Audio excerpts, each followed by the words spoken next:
Tirupati వెళ్ళేసొచ్చి 1 month అయితే video post చేయడానికి మనకి ఇప్పటికి తీరింది. బద్ధకం ఈ రేంజ్‌లో ఉందని నాకు ఇప్పుడిప్పుడే అర్థమవుతుంది.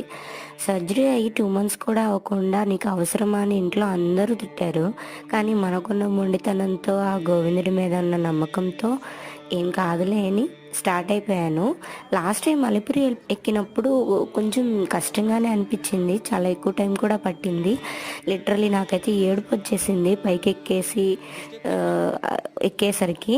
మన గోవిందుని చూడగానే ఆ ఏడుపంతా కూడా పోతదిలే. కానీ ఈసారి శ్రీవారి మెట్టు ట్రై చేద్దామని చెప్పి ఇటొచ్చాము. ఇదైతే చాలా ఈజీగా అనిపించింది. 2 ½ అవర్స్‌లో ఎక్కేసాము. అసలు ఎక్కినట్టు కూడా ఏం అనిపించలేదు. మొత్తానికి ఫైనల్‌గా హ్యాపీగా ఎక్కేసాను. ఏం కాలేదు. వాయిస్ ఏంటి అలా ఉందనుకోకండి. కోల్డు వాయిస్ అంతా పోయింది. కొంచెం అడ్జస్ట్ అయిపోండి.